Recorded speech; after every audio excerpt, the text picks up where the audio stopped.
रायबरेली में माँ गंगा कलकल बहती हैं। ये हमारी अमिट सांस्कृतिक धरोहर है। रायबरेली का सौभाग्य है कि माँ गंगा ने रायबरेली की पावन भूमि को भी चुना है। ऐसी पावन माटी में हमको जन्म लेना, हम सबको जन्म लेना गौरव की अनुभूति कराता है। आज पर्यटन और संस्कृति मंत्रालय के सहयोग से आयोजित रायबरेली महोत्सव के मंच पर उपस्थित एकमात्र भारतीय संस्कार संस्कृति के संस्कृत विश्वविद्यालय के अधिष्ठाता श्री वेदानंद गिरी जी स्वामी, क्यों तुमने लिख दिया, हम ऐसे पढ़ लेते। सत्यमित्रानंद जी, सॉरी स्वात्मानंद जी,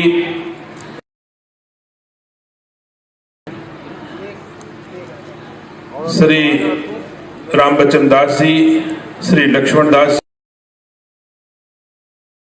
सामाजिक सेवा के क्षेत्र में पूर्व विधायक आदरणीय इंद्रेश विक्रम सिंह जी, सुरेंद्र दाढ़ी भैया, आरबी सिंह जी, सुक्खू बाबू, हमारी भारतीय जनता पार्टी के जिलाध्यक्ष आदरणीय बुद्धिलाल पासी जी, हमारे सदस्यक जिनका आशीर्वाद हमको प्राप्त हो रहा है, ऐसे लोकसभा के प्रभारी पूर्व राज्य मंत्री आदरणीय वीरेंद्र तिवारी जी, आदरणीय चंपा श्रीवास्तव जी, कुबेले भाभी, मंच पर उपस्थित सभी सम्मानित सामाजिक सेवा के क्षेत्र से उपस्थित विभूतियां सम्मुख बैठे इस कार्यक्रम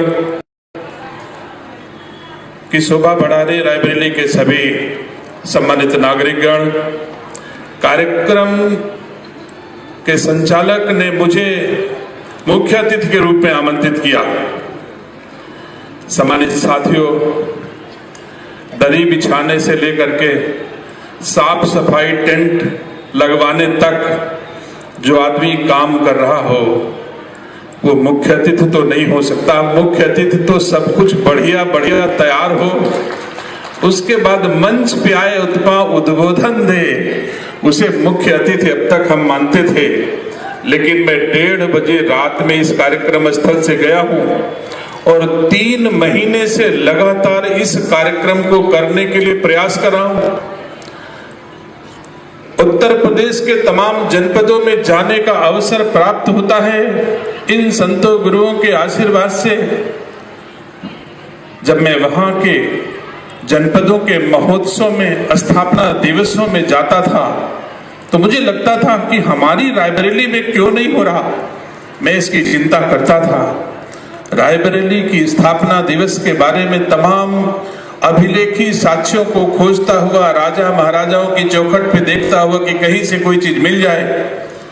तमाम विसंगतियों के बाद अंततः 11, 12, 13 तारीख ये तय हुई जिसमें रायबरेली महोत्सव ने आकार लिया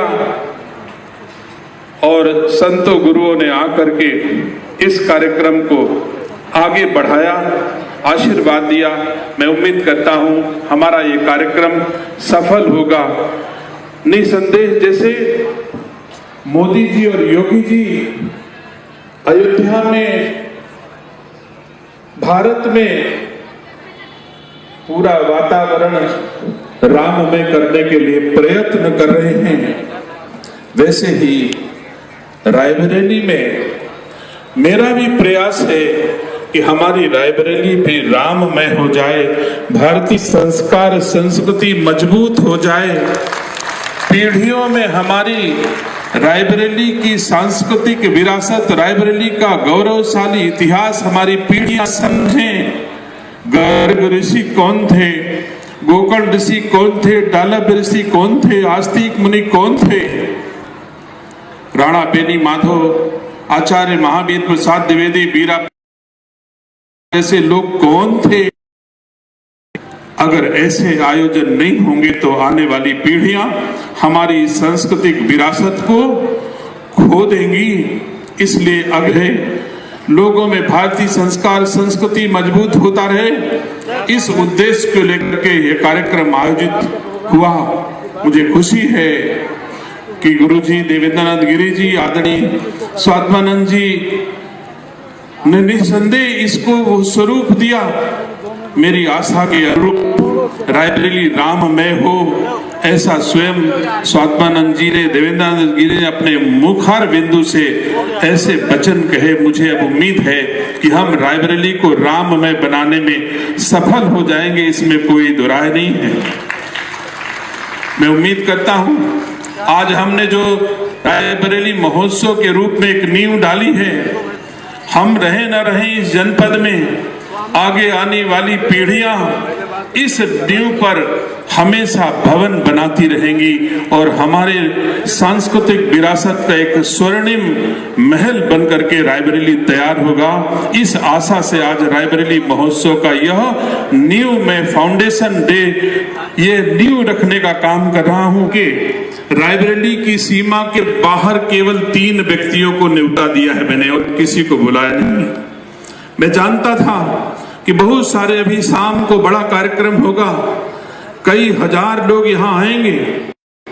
अगर मैं बाहर के लोगों को बुलाऊंगा तो अपने रायबरेली वासियों की सेवा और सम्मान में कहीं हमसे कोई कमी न रह जाए, इसलिए केवल अतिथि भी रायबरेली वासी हैं, इन्हीं की सेवा करना, इन्हीं का सम्मान करना मेरा धर्म और कर्तव्य है। ये 3 दिन मैं न कहीं जाऊंगा न कहीं यहां से टलूंगा, सिर्फ और सिर्फ रायबरेली के लोगों की सेवा में और अपनी रायबरेली की सांस्कृतिक विरासत को आगे बढ़ाने का काम करूंगा। मैं धन्यवाद देता हूं उत्तर प्रदेश के पर्यटन और संस्कृति विभाग को, रायबरेली के जिला प्रशासन को, अपने सभी उन शुभचिंतकों को जिन्होंने आज 10-15 दिन से लगातार मेहनत परिश्रम करके इस कार्यक्रम की आधारशिला रखी और ये कार्यक्रम अपने मुकाम की ओर बढ़ चला है।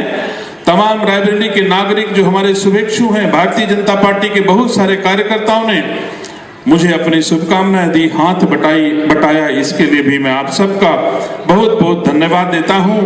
मैं उम्मीद करता हूं निस्संदेह, जैसा गुरुजी ने अभी अपने आप में कहा कि हर युग में अच्छे और खराब लोग होते हैं।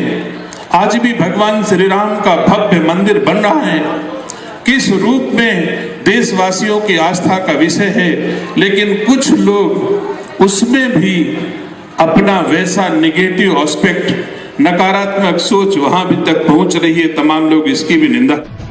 हमारे चैनल को सब्सक्राइब करें और वीडियो सबसे पहले अपने मोबाइल पर पाने के लिए बेल आइकन को दबाएं।